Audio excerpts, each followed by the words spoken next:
رب اشرح لي صدري ويسر لي أمري واحلل عقدة من لساني يفقه قولي سبحانك لا علم لنا إلا ما علمتنا إنك أنت العليم الحكيم ولا حول ولا قوة إلا بالله العلي العظيم العزيز العليم عدد كل حرف كتب ويكتب أبد الآبدين ودهر الداهرين رضي الله عني وعنكم وعن جميع المسلمين.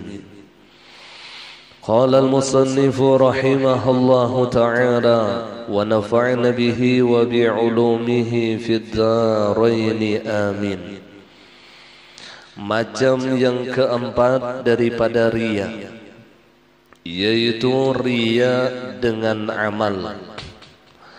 Seperti riyanya orang yang salat, berarti ia berkumpul dengan manusia. Karena tidak akan mungkin riya kalau tidak berkumpul dengan manusia. Jadi terjadi riya itu karena berkumpul dengan manusia. Ini masalahnya.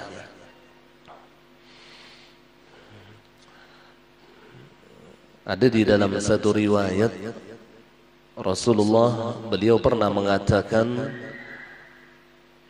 salatlah kalian seakan-akan di hadapan kalian itu adalah onta. Ulun lupa hadisnya.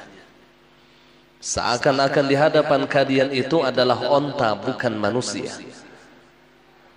Sebanyak apapun onta di hadapan kita, kita salat di samping mereka, maka tidak akan pernah tumbuh riya di hati kita. Karena kita mengetahui onta ini kada pacangan memuji lawan seorang. Paling menhandak tinjaknya benar kita di kepala. Allah Allah.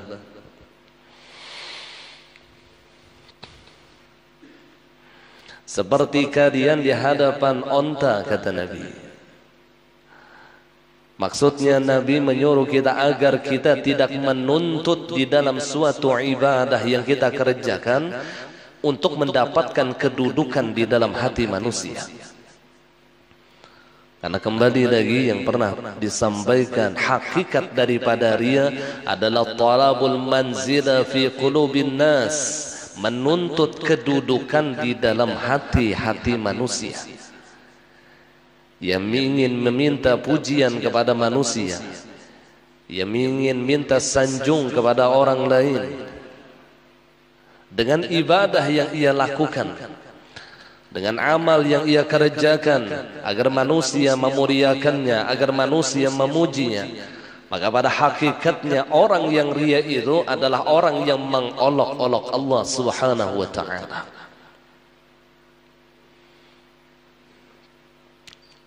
Imam Qatadah beliau pernah mengatakan,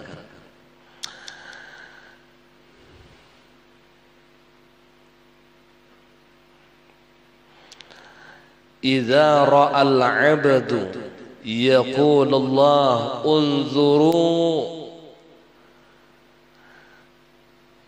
limustahzi'i li rabbih."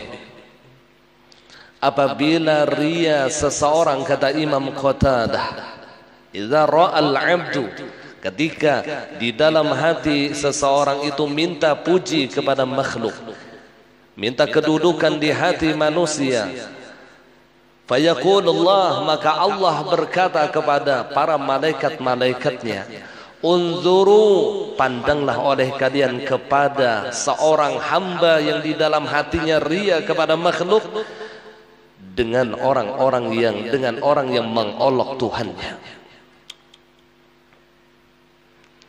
Jadi Allah mengatakan orang yang riya itu adalah orang yang mustahzi li rabbih, orang yang mengolok-olok Tuhannya. Ketika ia salat dengan niat lillahi ta'ala, tapi di dalam hatinya masih minta puji kepada makhluk. kada mahulut-hulut lah ngarannya. Ketika ia berpuasa dengan niat lillahi ta'ala, tapi puasanya minta puji kepada makhluk, mudah-mudahan Allah selamatkan ibadah kita daripada penyakit riya. Di dalam satu riwayat, Syekh Abdul Qadir Al-Jilani, beliau pernah berada di suatu tempat makanan, dan di waktu itu hadir salah satu murid beliau. Murid beliau hadir. Ketika beliau mengatakan kepada muridnya, "Kul," kata Syekh Abdul Qadir Al-Jilani, "makanlah oleh engkau akan makanan di atas meja ini." Maka sang murid mengatakan kepada gurunya Syekh Abdul Qadir, "Ya Syekhi, ana shaim." Wahai guru, ulun sedang puasa. Allah. Lalu beliau mengatakan kepada muridnya, "Qul," makanlah oleh engkau wahai muridku, "admanu laka thawaba yaumin maqbulin." Maka aku akan menjamin engkau kepada Allah bahwasanya engkau mendapatkan dengan makan ini pahala satu hari yang diterima oleh Allah. Makannya aku kena meminta lawan Allah, ujar Syekh Abdul Qadir, aku akan memberikan melalui Allah, aku akan meminta kepada Allah agar Allah memberi engkau pahala satu hari yang diterima oleh Allah. Maka apa kata si murid tadi? Ia enggan atas apa yang diperintahkan oleh gurunya, yakni Syekh Abdul Qadir Al-Jilani. "Ana shaim," katanya, "aku sedang puasa wahai guruku." Dikatakan oleh Syekh Abdul Qadir Al-Jilani lagi kepada muridnya, "Qul admanu laka 'ala Allah thawaba syahrin." Makanlah oleh engkau wahai muridku, maka aku jamin engkau kepada Allah, engkau akan mendapatkan pahala satu bulan puasa yang diterima. Fa'abal murid, maka murid ini pun juga enggan. Ia mengatakan kepada Syekh Abdul Qadir Al-Jilani, "Ana shaim," ulun sedang puasa wahai Syekh Abdul Qadir. Oh, bertahan dengan puasanya. Modern kayak orang yang ahli puasa. Syekh Abdul Qadir mengatakan lagi kepada muridnya, "Qul admanu laka 'ala Allah thawaba sanatin." Makanlah oleh engkau wahai muridku, maka aku akan menjamin kepada engkau atas Allah pahala satu tahun puasa diterima. Mun ikam makan nih, aku meminta kepada Allah agar engkau mendapatkan pahala satu tahun yang diterima. Maka sang murid pun lagi-lagi mengatakan, "Ana shaim," ulun puasa wahai guruku. Terus apa yang dikatakan oleh Syekh Abdul Qadir Al-Jilani? "Da'uh," tinggalkan orang ini, tinggalkan orang ini, "fa innahu saqata min 'ainillah," maka bahwasanya orang ini sudah jatuh daripada pandangan Allah. Orang ini adalah orang yang dilaknat oleh Allah. Maka kemudian sang murid tadi dengan perkataan yang dilontarkan oleh Syekh Abdul Qadir Al-Jilani, ia akhirnya murtad. Itu di dalam ceritanya, "Summa tanassara wa mata kafiran." Ia akhirnya murtad, kemudian masuk ke agama Nasrani dan mati dalam keadaan kafir karena ria di hatinya ketika ditawarkan makanan oleh gurunya. Allah. Jadi sunnah kata para ulama, ketika kita ditawarkan makan oleh guru kita, apalagi orang saleh, apalagi waliyun min awliyaillah, sedangkan kita dalam keadaan puasa sunnah, maka lebih baik kita berbuka. Karena dikhawatirkan ketika kita mengatakan ana shaim akan tumbuh di hati kita penyakit ria, dan ini akan membatalkan pahala puasa kita. Dan seandainya kata ulama kita ditawarkan makan sedangkan kita dalam keadaan puasa, maka jangan mengatakan ana shaim, aku sedang puasa, tapi ucapkanlah ampun maaf ulun masih kada berselera makan. menjaga daripada penyakit ria. Kayak itu tuh orang bahari tak rahatan ditawari makan-makan enggak pun maaf nah pas benar ulun kada beselera lagi makan padahal waktu itu inya puasa kada yang pun maaf lah undani sudah hari ke-39 nih berpuasa. Allah, dia tidak memahami bahwasanya penyakit ria itu akan membatalkan segala amal saleh yang ia kerjakan berapapun banyaknya.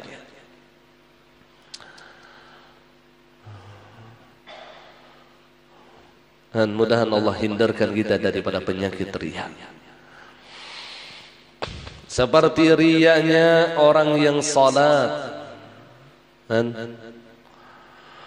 Yang di dalam Al-Quran, fawailul lil musallin alladzina hum an salatihim sahun walladzina hum yura'un. Celaka orang yang salat, kata Allah, yang mereka di dalam salat mereka itu lupa kepada Allah. Walladzina hum yura'un, dan mereka itu yang di dalam hatinya ada penyakit riya, minta puji kepada makhluk.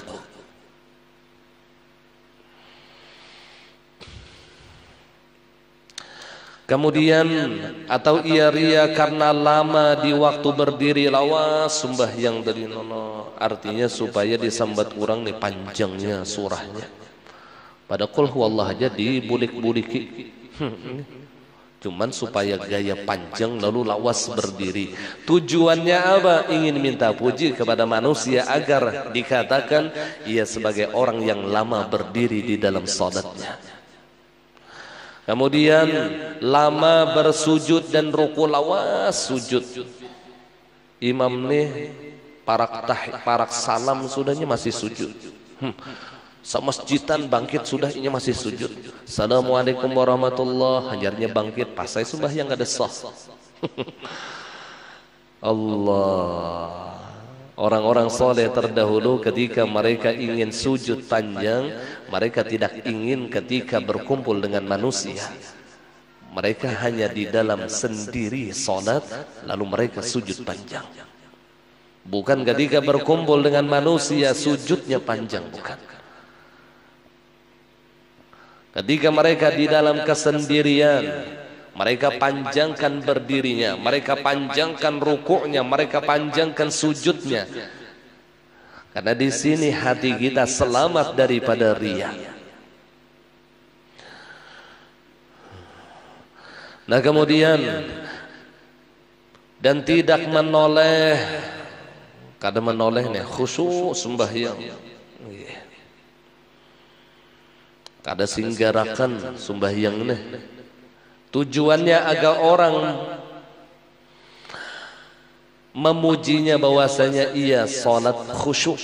Ia adalah orang yang salatnya khusyuk. Kemudian meluruskan kedua telapak kaki dan kedua tangannya. Meluruskan kedua telapak kaki dan kedua tangannya. Artinya memang bujur harus ninya sembahyang. Jadi yang diucapkan oleh beliau di sini bukannya salah kada, memang benar dengan apa yang diucapkan. Cuman yang jadi masalah itu hatinya minta puji kepada makhluk. Memanjangkan berdiri itu memang dianjurkan, memanjangkan ruku dan sujud itu memang dianjurkan.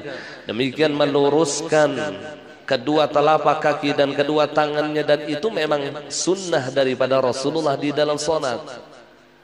Bukan caranya yang salah, bukan sholatnya yang salah, tapi hati dan tujuannya yang salah. Jadi kita jangan menyebut orang yang panjang sujudnya mereka ria, bukan.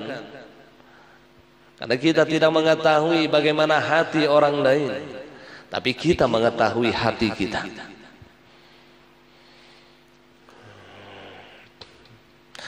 Ketika sholatnya terlihat khusyuk secara zahir, jangan mengatakan orang itu ria, jangan.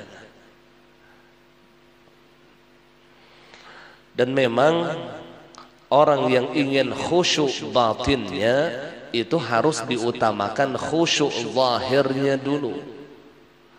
Kalau zahirnya saja tidak bisa khusyuk, apalagi batinnya. Allahu Akbar. begaru purang kaburit. Kalau secara zahir saja ia tidak bisa khusyuk, apalagi batinnya.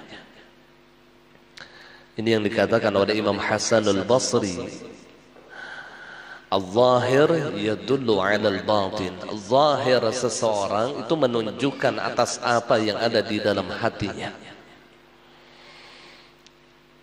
Pernah Sayyidina Umar radhiyallahu anhu, beliau melihat seseorang yang salatnya tanpa tumakninah, cepat.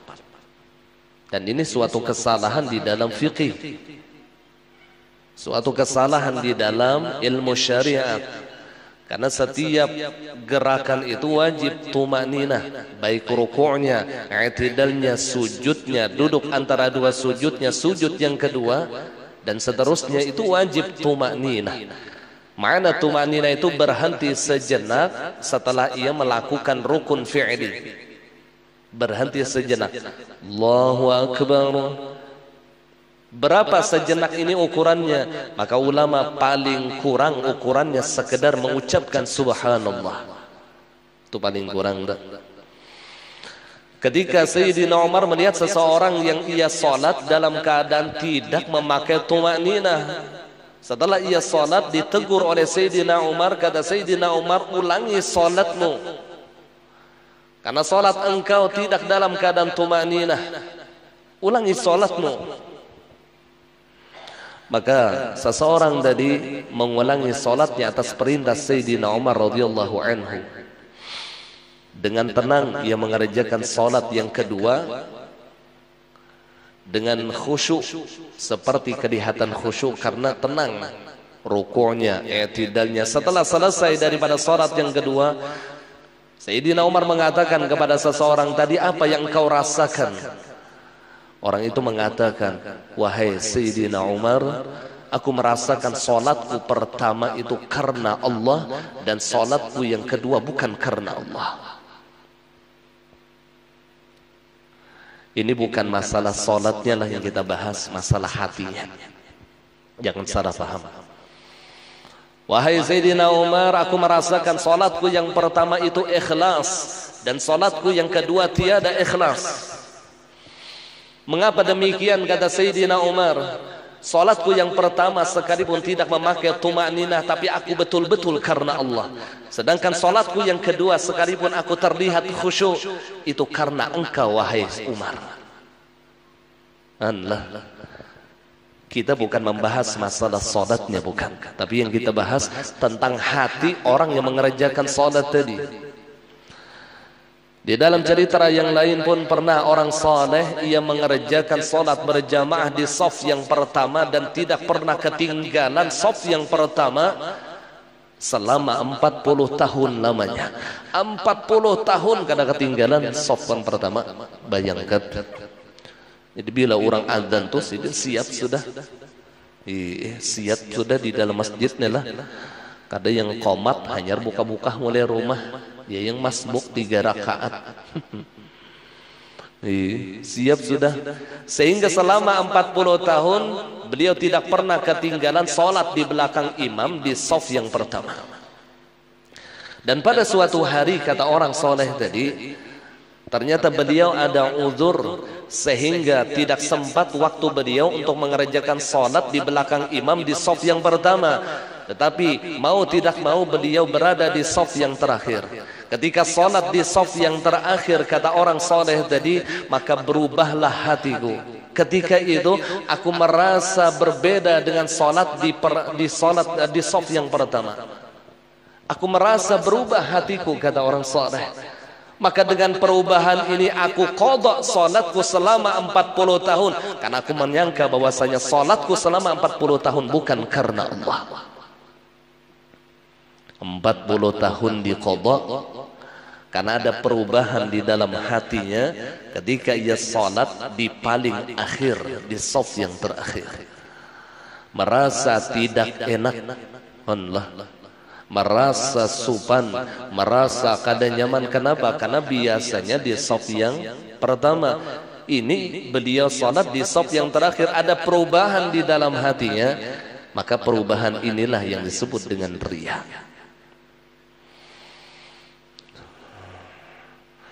Sehingga kata beliau, aku qadha salatku selama 40 tahun karena aku yakin yang ku kerjakan selama 40 tahun itu bukan karena Allah.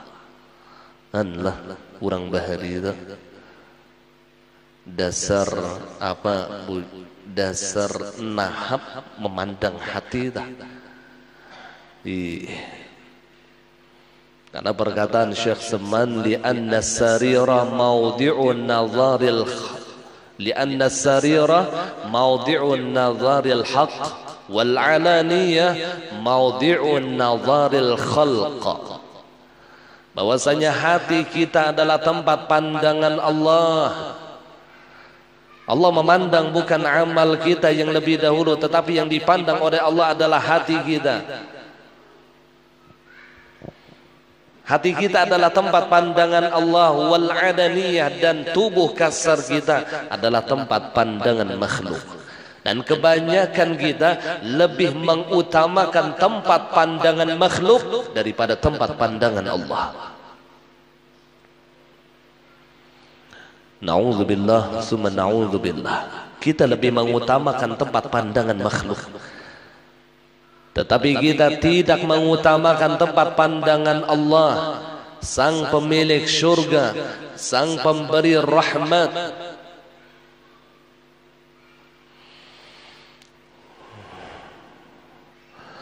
Ya Rasulullah, dan hati kita selamat deh. Kada gampang bian. Ujar Imamul Ghazali, seandainya kita inilah mengetahui betul-betul seluruh amal yang kita kerjakan itu hampir bersarang di dalam amal itu penyakit riya.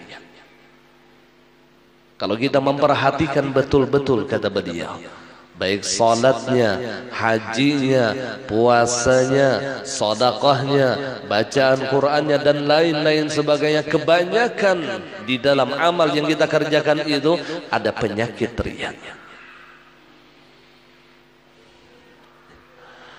Maka bersungguh-sungguhlah di dalam mengobati penyakit riya yang bersarang di dalam hati kita. Sungguh-sungguh, jangan dibiarkan penyakit tadi terus di dalam hati kita sampai menyebabkan kematian hati. Orang yang sudah mendapatkan kematian hati, ia tidak akan pernah merasa lezat di dalam mengerjakan ibadah. Lezatnya ketika beribadah berkumpul dengan manusia baru ia lezat. Tetapi ketika di dalam kesendirian ia tidak pernah merasa lezat, karena hatinya sudah mati. Al-qalbul marid la yaghtadhu bidzikri wal ibadah kama la yaghtadhu al-marid biladzzatil at'imah. Hati yang sakit, kata ulama, tidak akan pernah merasakan lezatnya berzikir kepada Allah, tidak pernah merasakan lezatnya di dalam mengerjakan ibadah kepada Allah. Terlebih ketika ia di dalam kesendirian, ia tidak pernah merasa lezat. Kelezatan itu hanya tumbuh ketika ia berkumpul dengan manusia, baru ia merasa lezat. Kenapa? Berkumpul dengan manusia. Berarti ada perubahan. Bila ada manusia, nyaman beribadah. Bila sorongonan, kada nyaman. Ini tanda hati kita belum ikhlas di dalam mengerjakan ibadah. Bila membaca Quran ialah banyak orang mendengarkan rasa nahap, bacaan khusyuk, bacaan apalagi bemek. Bila bersyair ialah bila memakai mek bah nahap, bila kada bemek kada nahap. Ada perubahan di hati. Min adamatil ikhlas yakun al khatir yalufuhu fil mala kama yalufuhu fil khalwat. Tanda ikhlas, kata ulama, ketika hatinya berubah di dalam kesendirian. Min alamatil ikhlas ayyakun al khatir, ketika hatinya itu apa namanya, jinak, ya'lufuhu fil mala, kama, ketika hatinya tidak berubah, gitu tuh maksudnya. Ayyakun al-khatir ya'lufuhu fil mana kama ya'lufuhu fil khalwat. Hatinya itu tidak berubah baik ketika ia berkumpul dengan manusia ataupun ketika ia di dalam kesendirian. Sorongonan baca Quran lawan berkumpul lawan manusia sama hatinya. Sembahyang sorongonan lawan sembahyang berkumpul lawan manusia sama hatinya. Ini ciri orang ikhlas. Sedekah dilihat manusia atau kada dilihat manusia sama hatinya. Ya Rasulullah, Allah mun kita dasar belahin termasuk manusia anak bini.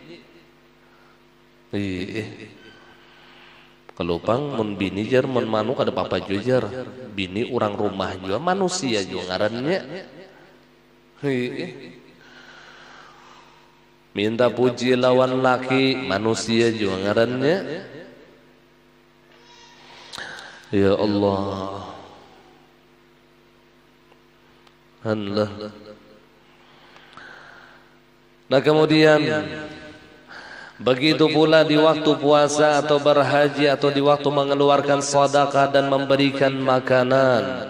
Waktu berpuasa pulang ternyata tujuannya minta puji kepada manusia, atau ketika ia berhaji, terlebih di dalam urusan haji ini sulit untuk ikhlas, sehingga ayat-ayat yang ada di dalam Al-Quran tentang haji pasti diawali dengan lillah atau diakhiri dengan lillah. Al-hajju wal-umratu lillah. Di dalam ayat yang lain walillahil hajju, lillah juga. Sedangkan ayat-ayat tentang ibadah selain daripada haji dan umrah tidak ada diawali atau diakhiri dengan lillah.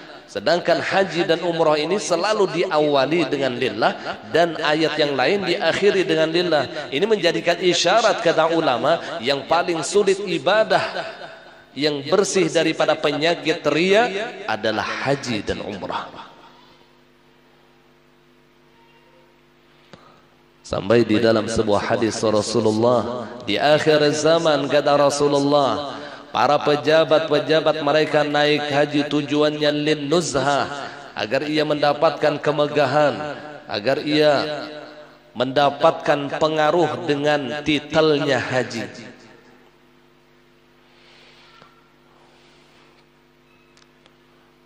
Allah, Imbah Tuntung Bahaji itu basilah mencetak kepercetakan gasan maandak di muka rumah menambahi ngaran hah. Di muka nih hah. Padahal hah itu belum tentu haji, bisa jadi holomon. Belum pernah melihat orang Kristen pian hah tulisan di hadapan imbah itu pulang ngarannya ya ulun haji kau karnya holomon. Ngaran Batak wara. Kan hahwara bila diundangan tuh bila kada ditulis ngaran sidin tuh haji itu kada hadir. Allah, ya Allah, ya Rasulullah. Jadi ibadah yang sulit untuk ikhlas, sulit untuk terlepas daripada penyakit ria adalah haji dan umrah. Maka hati-hatilah bagi orang yang ingin mengerjakan haji dan umrah, luruskan niat karena Allah. Dan kata guru ulun, hakikatkan yang mengerjakan haji dan umrah itu bukan kita, tapi nurnya Nabi kita Muhammad sallallahu alaihi wasallam. Yang berhaji tadi lain kita, tapi nurnya Rasulullah. Yang berumrah itu lain kita, tapi nurnya Rasulullah. Kenapa jadi tumbuh ria, ujub, sum'ah, kibir dan lain sebagainya? Itu karena kita merasa yang beribadah itu kita, yang mengerjakan salat kita, yang berpuasa kita, yang bersedekah kita. Unda tuh bang sudah. Yang sifat ananiyah di dalam hati kita ini kuat benar, sehingga apapun ibadah yang ia kerjakan merasa unda yang menggawi, sehingga tidak ada cahaya ma'rifah yang masuk ke dalam hatinya. Kadada ma'rifah. Yang ada hanya api kesyirikan. Yang sudah disebutkan bahwasanya wanaru syirki ahraka di hasanatil musyrikin, bahwasanya api kemusyrikan kata ulama ini akan membakar seluruh kebaikan-kebaikan orang yang mensyarikatkan Allah. Sebesar apapun amal solehnya ketika ada api kesyirikan. Apa api kesyirikan tadi? Yang merasa unda nah.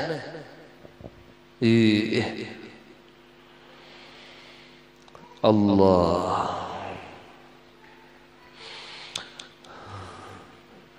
Ya orang bahari itu sebelum beribadah mereka manfanakan diri mereka di dalam nurnya Rasulullah. Mereka fanakan yang salat itu Rasulullah, yang puasa itu Rasulullah, yang berhaji itu Rasulullah, yang membaca Quran itu Rasulullah.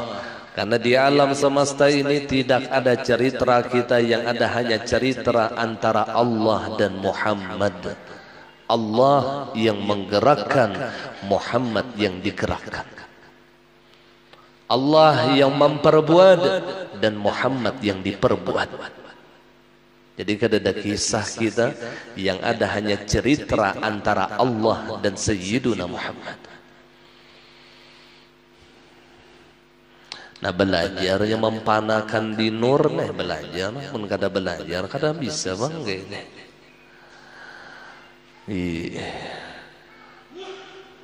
Nya sama ketika orang mengingat Rasulullah, pada hakikatnya ia mengingat Allah. Karena Allah pernah mengatakan kepada Rasulullah sallallahu alaihi wasallam, ya Muhammad, man dzakaraka faqad dzakarani. Wahai Muhammad, siapa yang ingat dengan engkau maka sungguh ia ingat dengan aku. Jadi ketika hati kita hanya ingat kepada Rasulullah, maka pada hakikatnya ia ingat kepada Allah.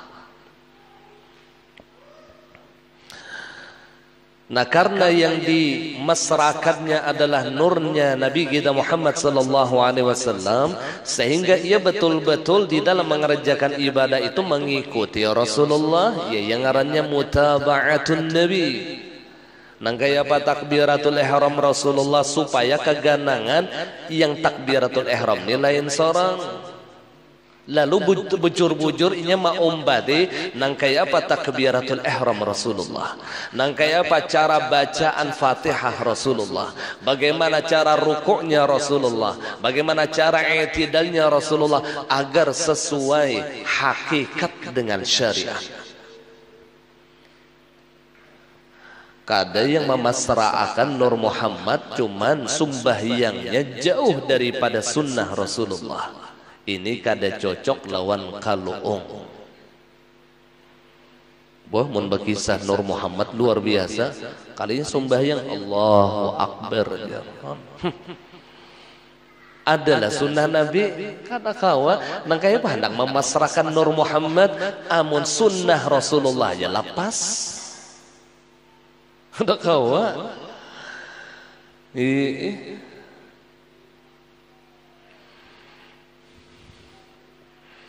Ujar Bapak guru bahari itu melajari ya sidin. Waktu kita tidak belajar fikih ya sidin, maka fikih di sini yang mutaba'ah. Ibadahkan orang wah ini fikih itu kada penting, bungol benar. Justru di dalam ilmu fikih lah nampaknya nurnya Rasulullah. Nampak nurnya Rasulullah di dalam ilmu fikih itu. Zahirnya Muhammad nampak. Keganangan ujar Abah Guru nila waktu kita takbiratul ihram nih mau umpati Rasulullah kan sunnah itu mau umpati Rasulullah sunnahnya kan gini nah ibu jari ini ukurannya di bawah telinga, nah ukurannya tuh kada bangun sampok kada kayak Allahu Akbar kada menyampok akan bepintangan tuh ibu jari ini bepintangan lawan di bawah telinganya itu pintangan, telapak tangan sunnah Rasulullahnya itu menghadap kiblat. Menghadap, kada yang nengka ini Allah. Nah itu kada menghadap kiblat ngarannya atau Allah. Nah itu jurus ular. Waginnya menghadap kiblat. Kemudian kata Imamul Ghazali pulang sunnah menundukkan ujung jarinya. Nah, bebengkok sedikit. Untuk apa? Tawadhu'an lillah. Merendahkan hatinya di hadapan Allah dengan isyarat jari tadi. Nah, ini betunduk kada yang kujur ini bang kata. Nah, kalau di dalam mazhab Imam Syafi'i itu ada dua cara di dalam takbiratul ihram. Cara yang pertama seperti ini, cara yang kedua seperti ini. Yang bahu itu sejajar lawan ujung jari. Nah, gitu. Allahu Akbar. Itu di dalam mazhab Imam Syafi'i. Ada dua kaifiyat di dalam takbiratul ihram. Jadi terserah aja, dan ulun belajar dari gurun dua macam ini. Ada yang nangge ini Allahu Akbar, ada yang nangge ini Allahu Akbar. Sama aja beratannya bakal lahian. Guru undan nangge ini jar, guru undan nangge ini baru unggut. Padahal memang riwayatnya di dalam mazhab Syafi'i ada dua riwayat. Ada dua kaifiyat. Ulang.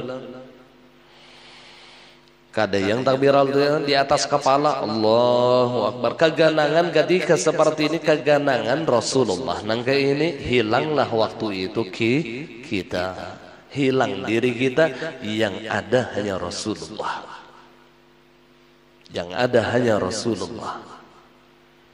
Dan ini yang dilatih nih di dalam ibadah, ini yang dilatih. Terutama salat.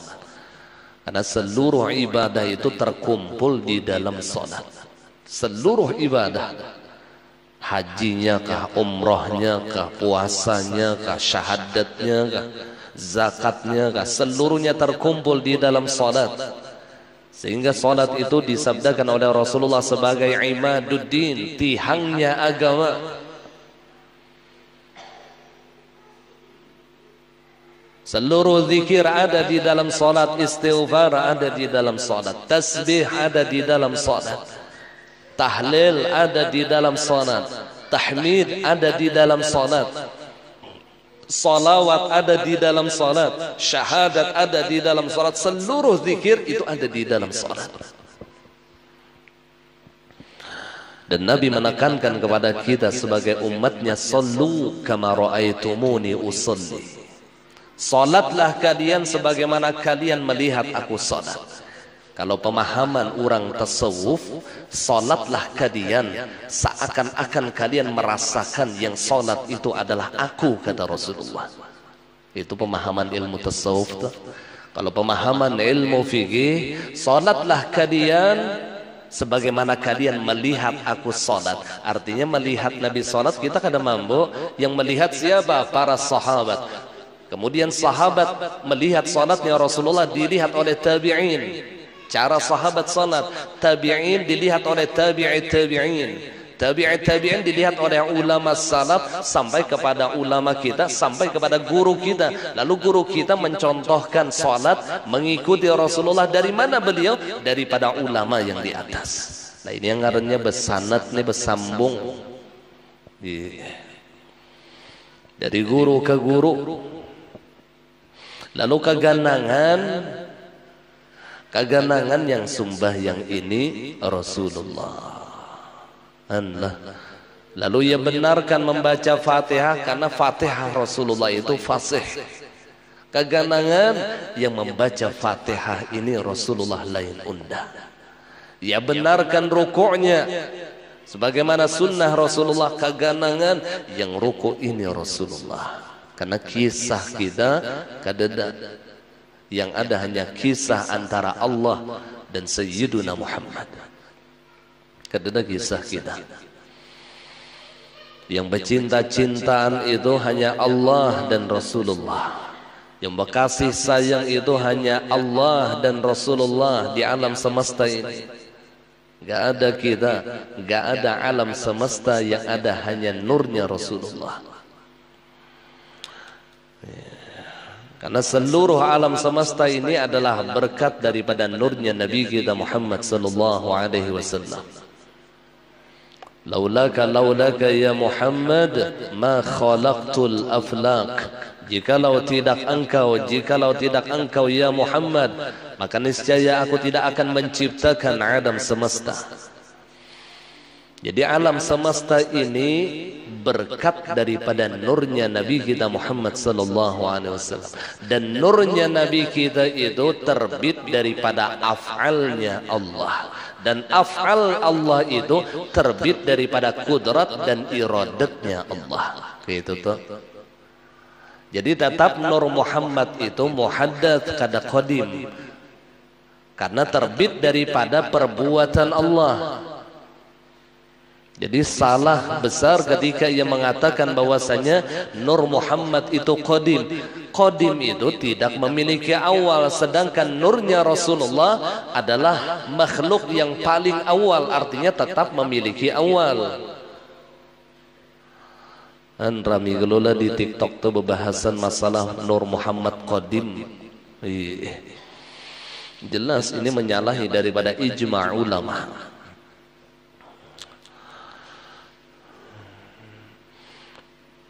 Yang qadim itu adalah hakikat Muhammadiyah. Itu qadim. Hakikatul Muhammadiyah itu duduknya di sifat Allah. Kalau di dalam ilmu martabat 7 itu duduknya di maqam wahdah. Kan martabat 7 itu ada ayyan thabita, ada ayyan kharijiyah. Ayyan thabita itu ada 3, ahadiyah, wahdah, wahidiyah. Nah, hakikatul Muhammadiyah itu duduknya di wahdah. Dan ini yang qadim. Sedangkan Nur Muhammad sallallahu alaihi wasallam itu muhaddats karena memiliki awal. Nulun jelasakan kada paham jawabian. Itu martabat 7 adalah karena orang yang memahami martabat 7 ya wajib paham dahulu ilmu mubtadi dan mutawassit. Jadi ilmu tauhid itu ada 3 tingkatan, ada mubtadi, ada mutawassit, ada muntahi. Mubtadi itu ya sifat 20 harus paham. Jadi jangan kita memasuki tentang pemahaman Nur Muhammad kalau kita tidak memahami tentang sifat 20. Karena ini akan membahayakan. Nah, ini kebanyakannya orang yang masuk di dalam ilmu Nur Muhammad sedangkan ia tidak faham dengan sifat 20 tadi. Padahal ini ilmu yang paling dasar, ilmu yang mubtadi. Karena dia khawatirkan tasyabbuh antara Allah dengan Muhammad. Muhammad ia apa artinya? Tuhan ia Muhammad, Muhammad ia Tuhan. Ini mau kena. Padahal yang ngarannya Allah tetap Allah. Yang namanya hamba tetap hamba. Al-haqaiq la tanqalib. Hakikat itu tidak bisa berbolak-balik. Kadakawa Tuhan jadi hamba, hamba jadi Tuhan, bukan kadakawa. Al-abdu abdun wa in taraka wal rabbu rabbun wa in tanazzal. Hamba tetap hamba sekalipun ia menduduki makam yang paling tinggi. Rasulullah tetap disebut oleh Allah di dalam Al-Quran ketika beliau di Isra dan dimi'rajkan oleh Allah. Pada ini kedudukan yang sangat mulia yang diberikan oleh Allah kepada Nabi kita Muhammad sallallahu alaihi wasallam. Tetapi apa yang Allah ucapkan di dalam Al-Quran? Subhanalladzi asra bi'abdihi. Tetap disambat oleh Allah sebagai hamba. Maha suci Allah yang menjalankan dengan hambanya. Padahal Isra Mi'raj itu adalah kedudukan yang tertinggi yang diberikan oleh Allah kepada Sayyiduna Muhammad sallallahu alaihi wasallam. Tatap hamba. Sekalipun dia memiliki makam yang paling tinggi. Wa rabbu rabbun wa in tanazzal, dan Tuhan tetap Tuhan sekalipun ia bertajalli pada makam yang paling bawah. Itu sudah menjadi kaidah di dalam ilmu ma'rifah. Kada kawa diubah-ubah. Ar-rabbu rabbun wa in tanazzal wal abdu abdun wa in taraka. Al-haqaiq la tanqalib. Hakikat tidak bisa berbolak-balik. Kata kau dia baik, ini wajib nih. Jadi ilmu mubtadi di dalam ilmu tauhid itu adalah sifat 20. Nah, ketika ia sudah memahami tentang sifat 20, apalagi bisa mengamalkan, maka naik kepada ilmu mutawassit. Termasuk ilmu mutawassit adalah ilmu Nur Muhammad. Itu termasuk mutawassit, panangah.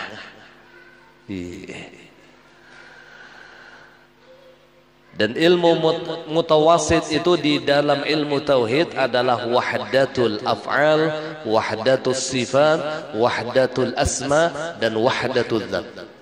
Jadi dia mempelajari satu sifat Tuhan, yaitu wahdaniyah.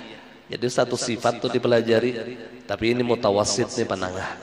Jadi ia fokus kepada mengesahkan Allah di dalam af'al, mengesahkan Allah di dalam asma, mengesahkan Allah di dalam sifat dan zat. Yang pada akhirnya kena syuhudul wahdah fil kathrah wa syuhudul kathrah fil wahdah. Memandang yang satu kepada yang banyak, memandang yang banyak kepada yang satu. Nah, kemudian ilmu yang tingkat tingginya ini namanya ilmu muntahi. Nah, ini yang disebut sebagai ilmu martabat 7. Ada 3 martabat yang qadim, ada 3 martabat yang baharu. Martabat yang qadim itu ya a'yan thabitah, 3 macam, ahadiyah, wahdah, wahidiyah. Ini martabat qadim namanya. Ada martabat muhaddats, ya yang alam arwah, alam insan, alam ajsam, alam apa lagi? Alam arwah, alam mithal, alam insan, alam ajsam. Nah, 4 macam nih. Ini martabat muhaddats. Baharune.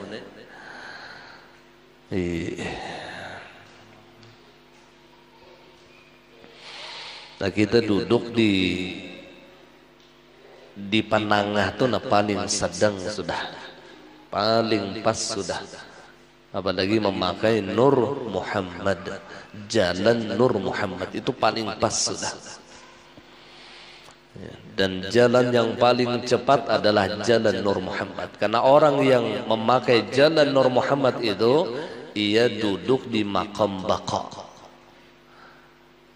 Ia duduk di maqam baqa, karena baqa itu pasti memakai wasilah, pasti memakai perantara. Baqa. Dan wasilatul uzma indallah adalah Habibuna Muhammad sallallahu alaihi wasallam. Wasilah yang terbesar kita menuju kepada hadratnya Allah adalah Sayyiduna Muhammad sallallahu alaihi wasallam. Dan orang tidak akan bisa sampai kepada hadratnya Allah kecuali melalui Sayyiduna Muhammad sallallahu alaihi wasallam. Allah, mudahan Allah fahamkan kita di dalam ma'rifatullah dan ma'rifatun Nabi. Karena ketika kita mengucapkan 2 kalimat syahadah, yang dituntut kepada kita adalah 2 perkara. Asyhadu an la ilaha illallah, maka yang dituntut kepada kita adalah ma'rifatullah, mengenal siapa Allah. Dan ketika kita mengucapkan wa asyhadu anna Muhammadar Rasulullah, maka dituntut kepada kita yang mengucapkan untuk mengenal siapa yang bernama Muhammad. Yang ada kisahnya nih, Allah lawan Muhammad nih ya.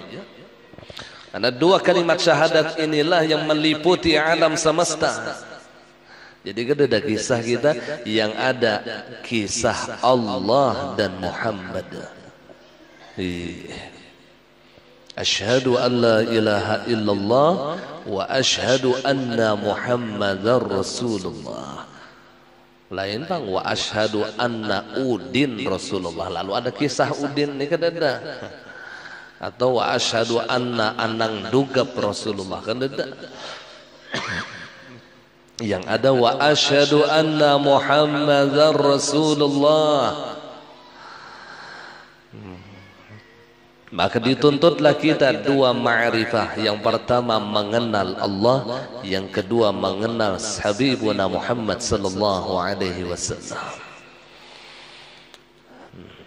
Dituntut dua pengenalan dari kita. Nah, apabila kita kadang merasa ada yang ada hanya af'alnya Allah, atau yang ada hanya nur Nabi kita Muhammad sallallahu alaihi wasallam, maka kadada lagi yang ngarannya penyakit riya. Kadada, insyaallah kadada penyakit riya lagi. Karena orang yang ada penyakit riya, orang yang menuntut kedudukan di hati manusia karena merasa ia punya wujud, merasa ia punya asma dan sifat, sehingga ia menuntut kedudukan di hati manusia, menuntut kemuliaan di hati orang lain. Dan sumber daripada sakit hati, kata ulama, ketika ia menginginkan kemuliaan di hati manusia. Ini sumber daripada sakit hati, sumber daripada segala kekecewaan adalah ketika di hatinya hendak minta muliakan lawan makhluk. Bujuran dah. Bila orang itulah hendak minta muliakan lawan manusia dah, ujung-ujungnya sakit hati. Ujung-ujungnya sakit hati. Telusuri aja sakit hati yang kita rasakan sekarang ini, nah, atau yang akan datang nih, lihat aja pasti hendak minta muliakan lawan orang. Kenapa laki sakit hati lawan bini? Kenapa hendak minta muliakan lawan bini? Kenapa yang bini ini sakit hati lawan laki? Karena hendak minta muliakan lawan laki. Kenapa kita sangka lawan tetangga? Karena hendak minta muliakan lawan tetangga. Enggak, itu tuh sabar ta'an gitu. Yang ngarannya talabul manzilah fi qulubin nas nih, yang hendak minta muliakan di hati manusia nih. Ini menjadi sumber daripada segala kekecewaan, sumber daripada segala sakit hati kita. Ditutup aja sumbernya nih, ditutup aja. Maka insya Allah tidak ada lagi yang namanya sakit hati. Anak nilah durhaka lawan seorang sangkal kada. Wani benar lawan kuitan ya undah sakit hati benar. Kenapa jadi sakit hati? Karena seorang minta muliakan lawan anak. Itu sebabnya. Guru nih sangkal lawan murid, kada badap lalu murid itu kenapa? Karena si guru tadi hendak minta muliakan lawan murid. Namun hatinya selamat, insya Allah. Tidak ada di dalam hatinya kekecewaan. Karena yang sakit hati itu sumbernya tadi karena hendak minta muliakan. Kenapa jadi hendak minta muliakan? Karena merasa sorong ada wujud gitu toh. Kita nih lah hendak minta muliakan lawan orang. Kenapa? Karena merasa sorong ini punya wujud. Sedangkan kita hamba adam mahdun, kadada sama sekali. Kadada sama sekali. Yang adam mahdun itu kadada tolen. Bisi wujud kadada, bisi sifat kadada, bisi asma kadada, bisi zat kadada. Apabila sudah wujudnya kadada adalah kemuliaan, kadada lagi mulia. Jadi hati orang yang arifina billah itu sebenarnya datar. Dihina ia tidak merasa hina, tidak merasa rendah. Dipuji pun juga tidak merasa bahagia. Itu hati orang yang arifina billah. Dihina ia tidak merasa rendah diri, dipuji ia pun juga tidak merasa gembira. Karena ketika dipuji ia merasa segala puji hanya milik Allah, sedangkan ia adalah hamba yang hina. Ketika dihina memang sepantasnya aku adalah hamba yang patut untuk dihina. Maka tumbuhlah di dalam hatinya ikhlas di dalam kehidupan. Ini nyaman disambat ya biar pengalih diamalakan, ngalih bener diamalakan. Yang merasa kada hendak minta muliakan tuh ngalih bener membuang di hati kita. Karena berikit sudah yang ananiyah di dalam hati kita nih, nah sifat keakuan ini nah berikit di hati kita. Unda tuh bang sudah. Padahal inilah sumber daripada sakit hati. Jadi sesuai kalau para aulia Allah itu diberikan oleh Allah lahumul busyra fil hayati dunya wal fil akhirah. Mereka diberikan kegembiraan di kehidupan dunia dan di kehidupan akhirat. Kenapa hati mereka selalu gembira? Karena mereka tidak merasa punya wujud. Mereka hanya sebagai penonton antara Allah dan Muhammad. Menonton ya. Kada pemain tuh kada menjadi pemain ya ada kalah menang. Menjadi penonton ini berkomentar.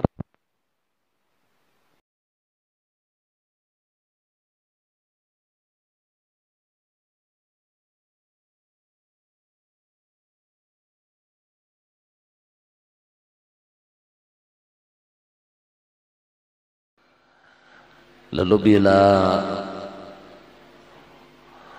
berkumpul tuh hendak berselfie, imbah tuh dipajang di status unda nih parak orang alim, unda nih parak habib, unda nih kenal banar lawan bupati, ria juga termasuk. Hendak ini penyakit kita wayah ini nih, penyakit kita nih. Ya Allah, tujuannya apa? Agar orang memujinya. Ya kalau lah mau ngaran memajang tuh kadepang tujuan hina aku kada kalau lah. Aku hendak memajang jalan Habib mun kawalah hina aja aku aja kada bang. Tujuan tuh kesan apa? Minta puji nih, ma untungnya ikam para kelawan Habib. Wih ganal leluang hidung. Ya Allah ya Rasulullah, ini bukan akhlak daripada orang-orang saleh terdahulu.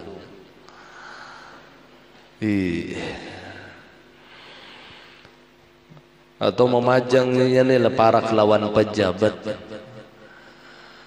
Anlah, jadi mun kita hendak memajang-majang lawan orang alim kah, lawan habaib kah, lawan pejabat, luruskan hati kita dan niat kita. Luruskan hati kita ya Allah, ulun memajang ini supaya orang cinta lawan orang alim. Ulun memajang ini ya Allah supaya orang yang melihat ini mendapatkan keberkatan para habaib. Kita nih berfoto lawan habaib, tujuannya memajang supaya apa? Orang yang melihat ini dapat berkat sini. Itu tuh cara meluruskan. Jadi bukan tujuan meminta puji kepada manusia. Ini hati-hati ini pas di zaman kita sekarang ini nah. Yang ketujuh memajang macam-macam dan ia tidak pernah memikirkan urusan hatinya. Hendak hancurkah hati itu yang kada pedulinya, hendak rusakkah hati kada peduli. Yang penting orang memujinya. Wal'iyadzubillah. Ia tidak peduli dengan sesuatu yang dipandang oleh Allah. Ia hanya memperdulikan pandangan makhluk. Ia hanya peduli dengan pujian manusia, tapi ia tidak peduli dengan hinaan Allah atas dirinya. Wal'iyadzubillah.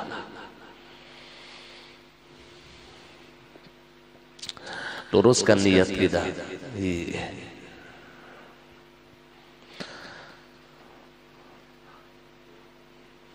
Seperti orang yang banyak menyebut guru-guru agar dilihat bahwa ia mempunyai banyak guru.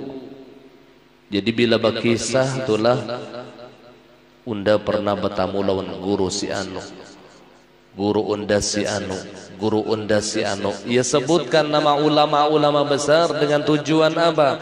Agar dilihat bahwa ia banyak memiliki guru daripada kalangan ulama besar. Lalu berkisah tentang Habib-Habiban, tujuan apa? Agar orang memujinya. Masih ini parak banelon bagian habaib. Dan tujuannya nengga itu tuh. Coba pun beranai ya sama aja kalau lah.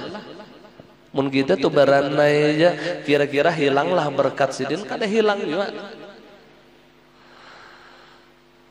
Ada dahulu pernah salah satu murid Abah Guru berkisah lawan ulun. Jadi orang rami yerbahari bepoto lawan Abah Guru ini rami bepotoan.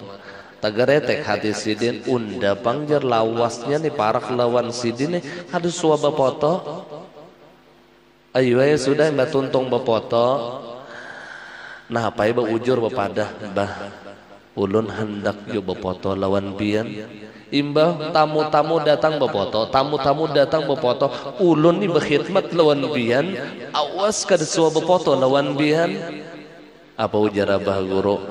Cukup nangai bepoto lawan unda di hati aja.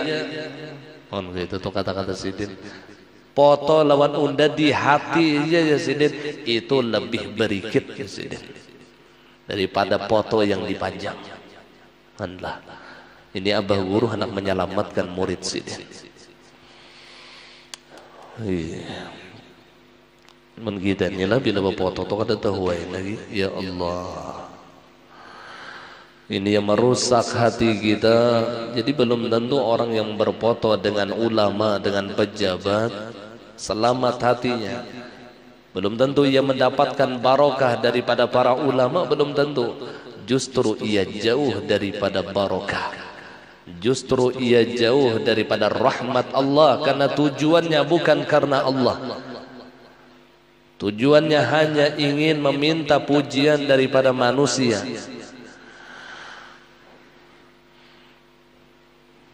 Buktinya lawan orang miskin kada hakun beposto, lawan orang sakit kada hakun bepoto. Allah. Kan di bintangan foto aja kita banyak salah sudah niat, apalagi bintangan sembahyang, apalagi di bintangan ibadah yang lain, di bintangan masalah bergambar aja kita nih banyak salah. Di bintangan masalah bergaul aja lawan orang soleh masih banyak salah tujuan.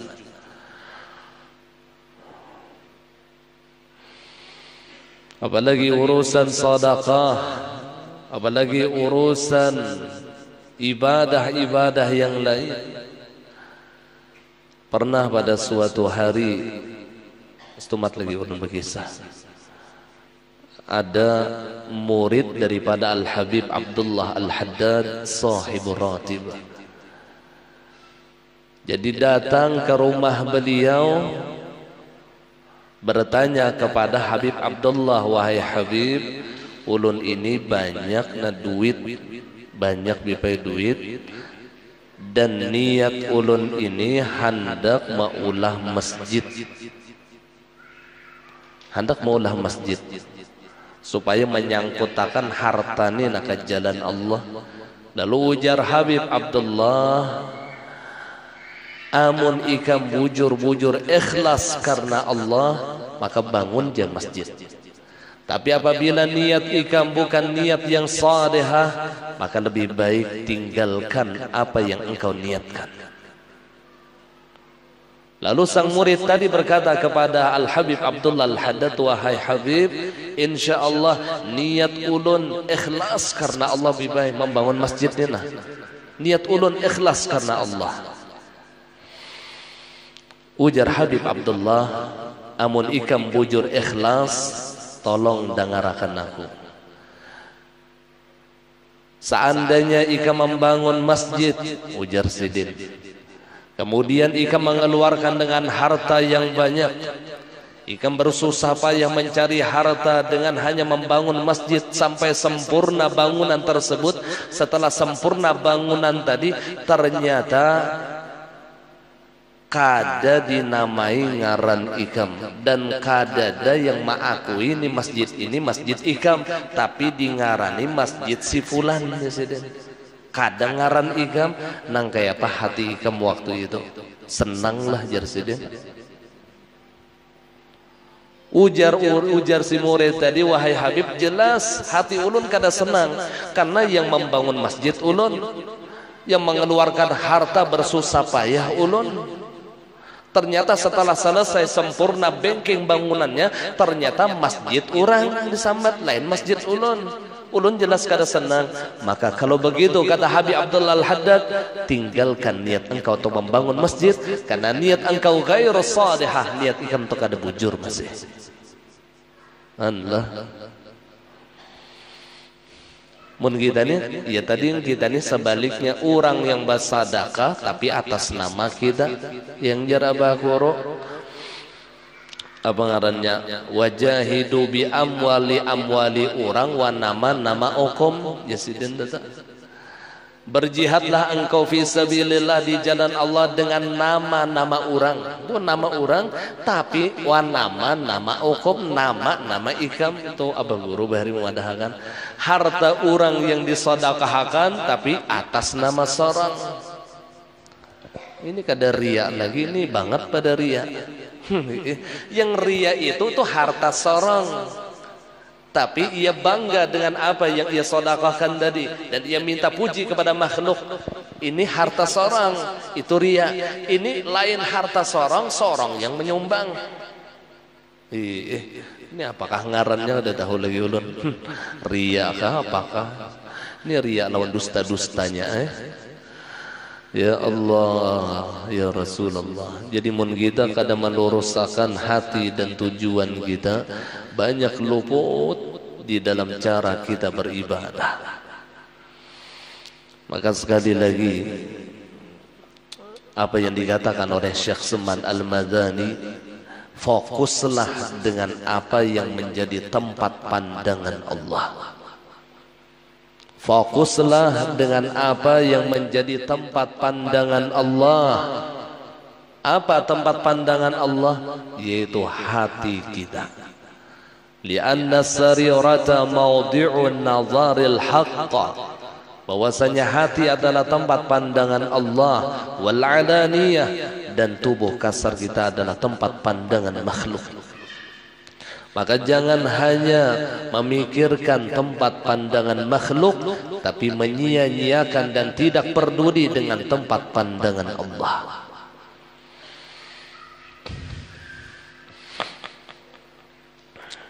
Dan mereka sehingga merasa bangga dengan guru-gurunya, lalu merasa himung undanina para kelawan guru si fulan, para kelawan habib si fulan, para kelawan ulama si fulan.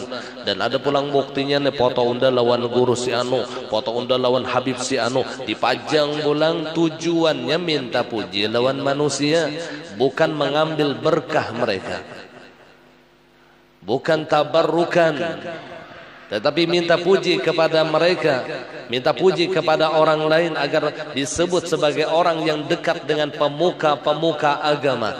Maka tujuan-tujuan seperti ini tidak akan mendapatkan berkah. Kita ini hendak dapat berkah daripada para ulama, luruskan niat kita karena Allah. Mun hendak dapat berkah, mun hendak bergambar tu lawan habaib, luruskan niat kita. Mun hendak memajang gambar lawan guru-guruan, luruskan niat kita. Jangan sampai harapan kita, berkah yang kita dapat ternyata laknat dari Allah. Wal-'iyadzu billah. Wallahu a'lam bis-shawab. Ampun maaf, minta ridha, minta halal dunia akhirat. Al-Fatihah. Bismillahirrahmanirrahim.